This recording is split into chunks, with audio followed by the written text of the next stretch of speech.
तो गाइस कैसे हैं आप सब लोग। लेगेसी ऑफ असैसिन किंग के एपिसोड 145 के साथ हाजिर हूं।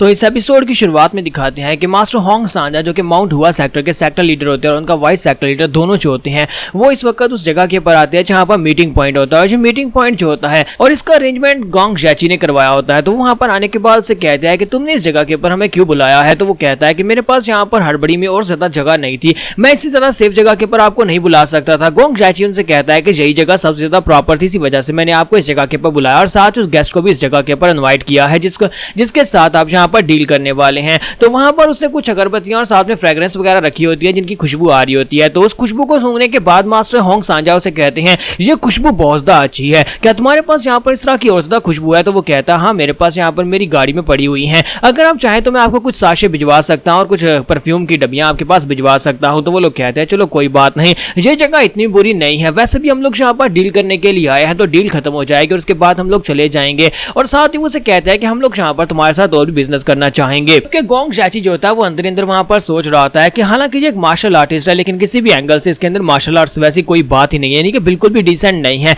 ये लोग यहाँ पर फ्रेग्रेंस की बात कर रहे हैं, यानी कि खुशबू को लेने की बात कर रहे हैं जो कि मैंने यहाँ पर लगाई हुई है। इन्हें यहाँ पर मार्शल आर्ट्स वर्ल्ड के बारे में कुछ भी फिक्र नहीं है। हालांकि एक मार्शल आर्टिस्ट जो होते हैं सिर्फ और सिर्फ मार्शल आर्ट्स की बात करते हैं या फिर अपने आप को हमेशा डिसेंट रखते हैं। ये किस तरह की बातें कर रहे हैं। मुझे लगता है कि ऑर्थोडॉक्स म्यूजियम जो है बुरी तरह से करप्ट हो चुकी है। वो सिर्फ अपने बेनिफिट्स और अपने आप को यहाँ पर अच्छा दिखाने और अपने आप को अच्छा खिलाने पिलाने के बारे में सोचते हैं। मुझे लगता है कि ऑर्थोडॉक्स म्यूजियम के लोग वाकई में यहाँ पर इस लायक है कि इन्हें यहाँ पर डिमोनिक कल्ट के लोगों को मजा सिखाना चाहिए। इसी के साथ ही गोंग जैची उनसे कहते हैं तो फिर ठीक है मैं यहाँ पर से चलता हूँ। तो जब वो जाने लगता है तो मास्टर होंग सांजा उसे कहते हैं क्या तुम यहाँ पर उस गेस्ट की आइडेंटिटी के बारे में नहीं बताओगे। तो वो कहता है प्लीज माफ करिएगा मैं आपको उस बारे में नहीं बता सकता। तो मास्टर होंग सांजा कहते हैं लेकिन तुम मुझे अकेले में भी तो बता सकते हो। तो वो कहता है नहीं मैं आपको अकेले में भी नहीं बता सकता। तो ये बात सुनने के बाद सेक्टर लीडर काफी ज्यादा गुस्सा होते हैं, जबकि वाइस सेक्टर लीडर उसे कहता है सर प्लीज यहाँ पर इस बच्चे को माफ कर दे। मुझे लगता है कि आपको यहाँ पर इसे माफ कर देना चाहिए क्योंकि फ्यूचर में हम लोग इसके साथ काफी सारा बिजनेस करने वाले हैं और फ्यूचर में इसने अभी जो गलती की है इसका रिपे, यानी कि फ्यूचर में हम जिसके साथ जब बिजनेस करेंगे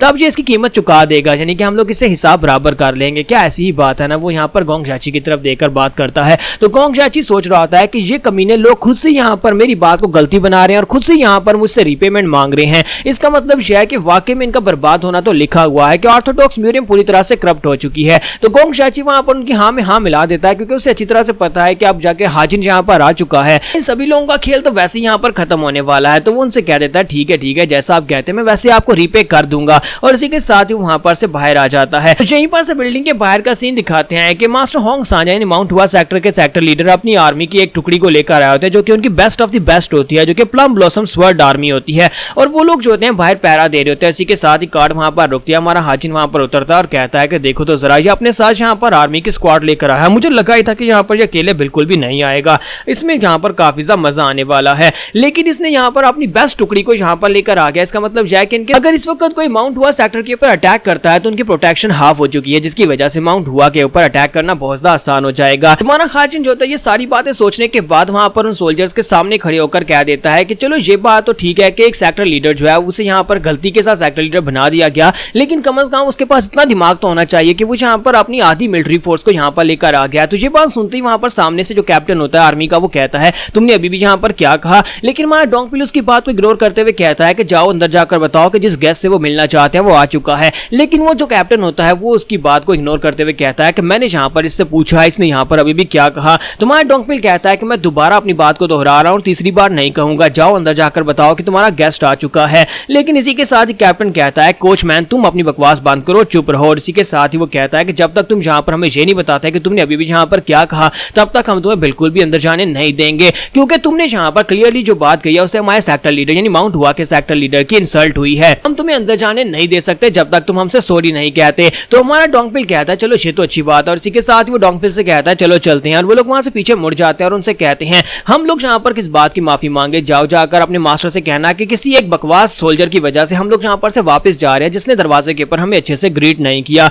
और इसी के साथ जब वो जाने लगते हैं तो इसी के साथ पीछे से वाइस सेक्टर लीडर निकल कर आ जाते हैं और वाइस सेक्टर लीडर आकर उसे कहता है कि यहाँ पर क्या चल रहा है। तो वो कहता है सर यहाँ पर ये बात हुई है। तो इसी के साथ सेक्टर लीडर उसे कहते हैं माफी मांगो, हमारे गेस्ट से माफी मांगो। और इसी के साथ ही वो बेचारे से माफी मंगवाते हैं। जब वो माफी मांगता है तो हमारा हाजिन कहता है चलो ठीक है, अब जबकि माफी मांग ही लिया है तो अंदर आ जाते हैं। और इसी के साथ ही एल्डर से कहता है कि आप हमारे ऑनरेबल गेस्ट हैं, एक सोल्जर की वजह से अपना मूड मत खराब करें, प्लीज मेरे मेरे साथ हैं, सेक्टर लीडर अंदर आपका इंतजार कर रहे हैं। और हमारा हाजिन उसके साथ अंदर जा रहा था, जबकि वो एल्डर अंदर से काफी ज्यादा गुस्सा हो रहा था कि इसकी हिम्मत कैसे भी जहां पर हमारे आर्मी के एक सोल्जर से माफी मंगवाने की। एक बार जहां पर इसे हम लोग उन कैदियों को ले लें, उसके बाद इन सभी लोगों को मार डालेंगे। तो अंदर आने के बाद जब सेक्टर लीडर के सामने वो आता है तो सेक्टर लीडर कहते हैं कि जो तो एक बहुत ही यंग सा लड़का है, तकरीबन 30 साल इसकी एज होगी, क्या ये वाकई में जहां पर इतना हिम्मत वाला है कि मुझसे डील करने के लिए जहां पर आ गया। तो वहां पर बैठकर वो उसे कहते हैं कि लगता है कि तुम्हारे अंदर मैनर्स की थोड़ी सी कमी है, मैंने सुना कि दरवाजे पर तो हमारी आर्मी सोल्जर से बहस कर रहे थे। तो हमारा हाजिन उसे कहता है कि मेरे अंदर मैनर्स तो काफी ज्यादा हैं,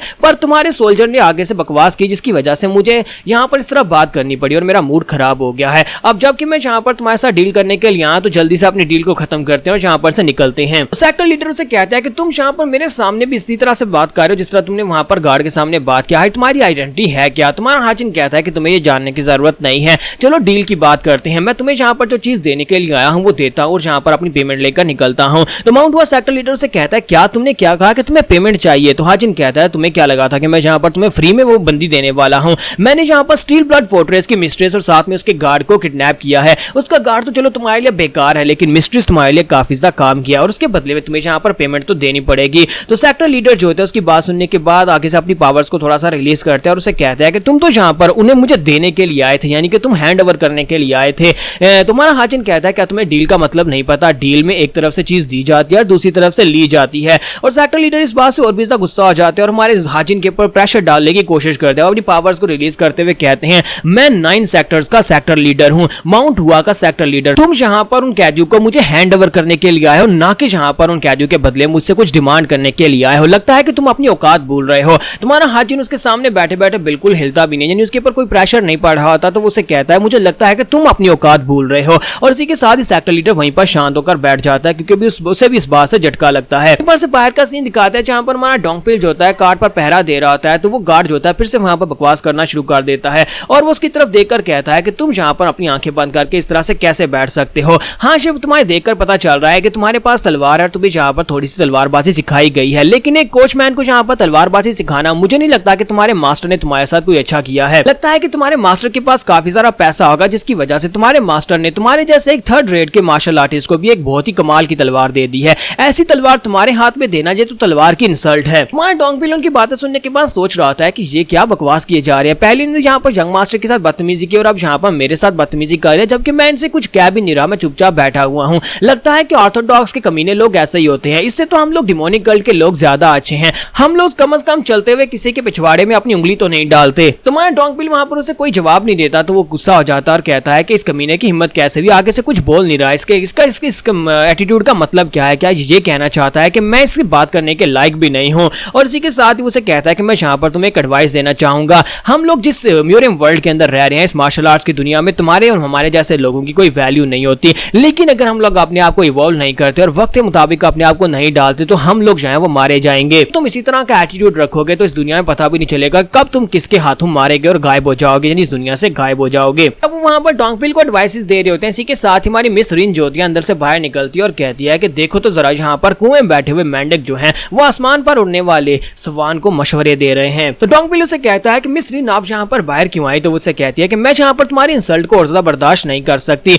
ये कमीने लोग यहाँ पर तुम्हारे बारे में जानते ही क्या है जो तुम्हारे बारे में इस तरह की बातें कर रहे हैं, क्योंकि इन सभी कमीने लोगों को अंदाजा भी नहीं है कि ये सभी लोग तो तुम्हारे पांव की धूल के बराबर भी नहीं है। थोड़ी सी मार्शल आर्ट्स या तलवारबाजी सीख लेने का मतलब ये नहीं है कि ये लोग जो है ये तुम्हारी बराबरी कर सकते हैं। तो यहाँ पर हमारी एपिसोड 145 का एंड हो जाता है। तो एपिसोड की एक्सप्लेनेशन अच्छी लगी हो तो कमेंट करके जरूर बताइएगा और वीडियो को लाइक करना मत भूलिएगा। Thank you.